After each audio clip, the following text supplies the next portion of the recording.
안녕하세요, 토리잘입니다. 최근 LG에너지솔루션의 각형 배터리 개발 포기설이 나오며 배터리 업계의 미래 폼팩터에 대한 향방 의문이 쏟아지고 있습니다. 글로벌 완성차 기업들이 저마다 배터리 폼팩터를 각형 혹은 원통형 등으로 확대되는 와중 LG에너지솔루션은 선택과 집중을 한 것으로 보여지는데요. 최근 주요 언론 보도에 따르면 LG에너지솔루션이 올해 초 검토를 발표한 각형 배터리 개발을 잠정 중단할 것으로 보인다고 보도했습니다. LG에너지솔루션의 각형 배터리 개발 인원 중 상당수가 자동차 셀 개발, 소형 셀 개발 부서 등으로 전출이 되며 각형 배터리 개발은 적으로 중단하는 것이 아니냐는 의문이 제기가 된 것인데요. 6월에 이미 각형 배터리 개발 중단과 관련해 각형 배터리 팀장과 LG에너지솔루션 전략본부장이 미팅을 가진 적이 있고, 내부적으로는 고 임원진을 중심으로 기존 강점인 파우치형 배터리에 집중하자는 목소리가 나오고 있는 것으로 알려지고 있습니다. 하지만 우린 여기서 한 가지 의아한 부분을 느낄 수 있습니다. 폭스바겐은 각형 배터리 비중을 80%로 점차 확대한다 선언을 했고, BMW 역시 각형 배터리를 베이스로 배터리 탑재 전략을 펼치고 있습니다. 뿐만 아니라 벤츠, 아우디, 포르쉐, 그리고 페라리 등 글로벌 모빌리티 기업들 모두 각형을 주력으로 하며 각형 배터리 비중을 확대하고 있죠.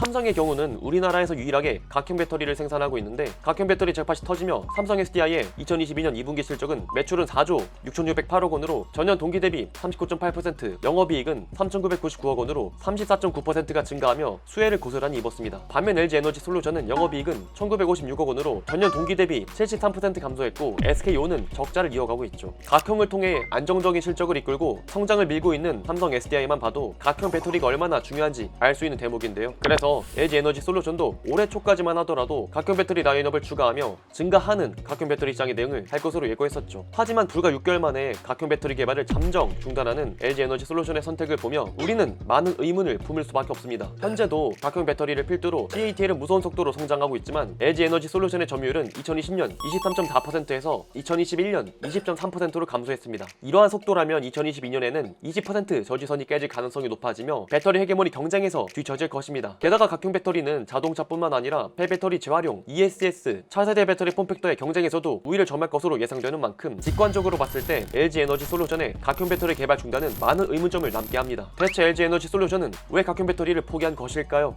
첫 번째는 LG에너지솔루션 입장에선 지금 각형 개발을 투자해봤자 시간 비용 대비 효용을 실현하기까지 매우 어려웠을 거란 판단입니다. 일반인들의 시각에서 배터리를 파우치형에서 각형으로 만드는 것은 그저 모양만 바꾸는 간단한 일처럼 보여질 수 있지만, 사실 배터리의 개발은 우리 생각보다 결코 쉽지 않습니다. 배터리의 개발은 생각보다 느리고 어려운 과정을 거치기 때문인데요. 배터리의 본질은 기계 장치보단 화학 물질에 가깝습니다. 니켈, 코발트, 구리, 인 등 각종 물질의 조합과 상호작용을 통해 배터리는 그 성능을 발휘합니다. 때문에 특정 성능 개선을 위해 물질 혹은 폼팩터를 교체하면 단순히 폼팩터를 바꾸는 것을 넘어 예상치 못한 다른 문제가 발생할 수 있는데요. 예를 들어 LG에너지솔루션이 용량이 A등급, 충전 속도가 B등급, 발열 정도는 C등급 정도의 파우치형 배터리를 생산하고 있다고 가정해봅시다. 각형 배터리 포트폴리오 확장을 위해 엔지니어들이 연일 밤을 새며 연구를 거듭한 끝에 각형 배터리 개발을 성공한다고 생각을 해보죠. 이를 고객사에 납품하기 위해선 차량에 탑재할 정도의 우수한 성능을 내거나 적어도 현재 납품 중인 파우치형과 비슷한 성능을 갖춰야겠죠. 하지만 각형 배터리로 폼팩터를 전환해도 기존 파우치에 비해 용량은 B등급, 충전 속도는 C등급으로 다운그레이드가 돼버린 문제가 배터리에선 빈번하게 발생할 수 있습니다. 자동차에 비유하면 제동력을 높이기 위해 브레이크 부품 하나를 바꿨더니 거꾸로 가속력이나 접지력, 연비가 떨어지는 새로운 문제가 발생하는 상황인 것이죠. 이러한 이유로 배터리는 반도체에 비해 발전이 늦었고 줄곧 IT 제품 성능에 발목을 잡는 주범으로 지목을 받아왔습니다. 두 번째는 원가 경쟁력의 어려움입니다. 화석연료에서 재생에너지로 에너지 산업 구조가 재편이 되면서 배터리의 광물 가격은 끊임없이 오르고 있습니다. 리튬 가격은 1년 사이에 톤당 8만 위안에서 42만 위안으로 무려 5배가 오르며 배터리의 가격 역시 전기차의 50에서 60% 수준으로 급격히 상승하고 있습니다. 최근 완성차 기업들이 가격이 저렴한 LFP 배터리로 전환하는 이유도 무섭게 치솟고 있는 배터리 가격을 방어하기 위해서이죠. 이렇게 배터리 가격이 치솟고 있는 상황에 LG에너지솔루션이 각형 배터리로 기존 경쟁사들과 유의미한 가격 경쟁력을 확보할 수 있을지는 불확실합니다. 배터리는 대표적인 규모의 경제 법칙이 적용되는 산업입니다. 대량 생산을 통한 가격 하향 평준화로 가격 경쟁을 통해 마켓 사이즈를 선취하는 산업이죠. 각형 배터리 사업 진출에 유의미한 과실을 얻기 위해선 현재 CATL과 같은 경쟁사에 비교해 가격 우위를 차지해야 합니다. 하지만 CATL은 현재도 매년 막대한 대규모 설비 투자를 단행하고 있습니다. 2021년 기준 LG에너지솔루션과 CATL의 배터리 연간 생산 능력은 각각 122.5, 141.9GWh로 대동소이하지만 2025년이면 CATL의 생산 능력은 451.9GWh로 LG에너지솔루션보다 2배가량 앞서게 됩니다. LG에너지솔루션 입장에선 CATL을 따라잡기 위해선 그에 버금가는 대규모 설비 투자가 이뤄져야 하지만, 최근 글로벌 경제 환경 악화에 따른 투자비 급등으로 애리조나주에 건설 예정이었던 원통형 배터리 신규 공장 설립 계획을 전면 재검토한 상황에서 각형 배터리까지 포트폴리오 늘리는 것은 상당한 부담이겠죠. 세 번째는 문제는 양산 문제입니다. 아무래도 이 부분이 가장 큰 이유였을 거라 생각이 되는데요. 배터리는 생산 장비를 가동하면서 일정 수율 이상의 품질 높은 제품을 대량으로 만들 수 있어야 합니다. 배터리 산업에서 수율은 상당히 중요합니다. 수주를 위한 저가 경쟁과 이슈 발생으로 인한 리콜 비용 등을 감안해야 하기에 수율 100%를 맞춘다 하더라도 손해를 보기 쉬운 산업이기 때문입니다. 그 탓에 한국의 오창 공장은 배터리 수율이 98에서 99% 수준으로 운영되고 있으며 대부분의 배터리 생산지는 수율 90%를 맞추는 것을 표준으로 하고 있죠. 하지만 LG 에너지 솔루션은 2019년 폴란드 배터리 공장 수율이 70%에 머물면서 2020년 3,022억 원의 순손실을 기록한 경험이 있습니다.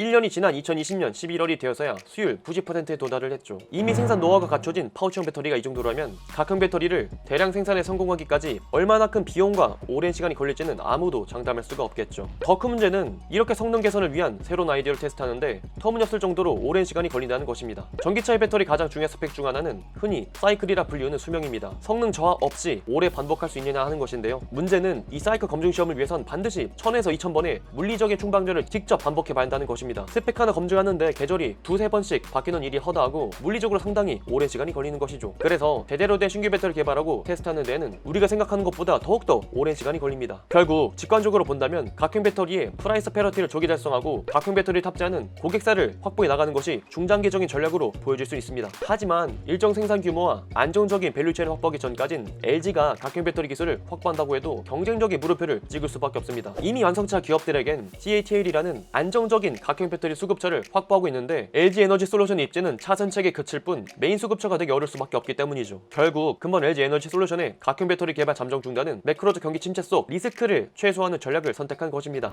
배터리는 미래 산업의 쌀입니다. 화석연료에서 재생에너지로 에너지 산업 구조 자체가 재편이 되면서 배터리 산업의 왕자를 차지하는 기업과 국가가 막대한 유무형의 이득을 쓸어갈 것은 불보듯 뻔한 일입니다. 석유를 손해진 국가들이 수십 년째 세계 경제와 국제정치 무대에서 강력한 지배력을 행사한 것과 마찬가지이죠. 현재 한국 기업들이 배터리 분야에선 앞서 있는 만큼 단순한 폼팩터에 관련된 기업들의 정책에도 많은 관심을 이끌게 하고 있습니다. 배터리 산업을 어떻게 지키고 키우느냐에 따라서 한국의 경제 역시 달렸기 때문이죠. 직관적으로 본다면 각형 배터리 개발을 잠정 중단하는 것이 아쉬운 선택일 수 있지만 본질적인 기술이 더욱더 중요한 점 역시 놓쳐서는 안 됩니다. 무선 코드리스 시대 무한한 배터리를 위한 기술력의 확보가 배터리 기업들의 경쟁력이며 확고한 세계 1등으로 다지기 위한 배터리 소재, 부품, 장비 등 원천 기술 확보와 연구개발 역시 더욱더 중요한 과정이라 생각이 됩니다. LG 에너지 솔루션의 선택과 집중에 동조하고 국위선양할 한국의 배터리 산업을 잘 이끌어 보길 진심으로 응원하겠습니다. 오늘 이 영상은 여기까지입니다. 영상의 내용이 좋았다면 구독과 좋아요 한 번씩만 부탁드리도록 하겠습니다. 그리고 전 여러분들의 모든 댓글을 달고 있습니다. 댓글은 제게 큰 힘이 됩니다. 그럼 저는 또 다음에 좋은 영상으로 찾아뵙도록 하겠습니다. 존경하는 구독자 여러분들, 그럼 다음 시간에 또 만나요. 안녕!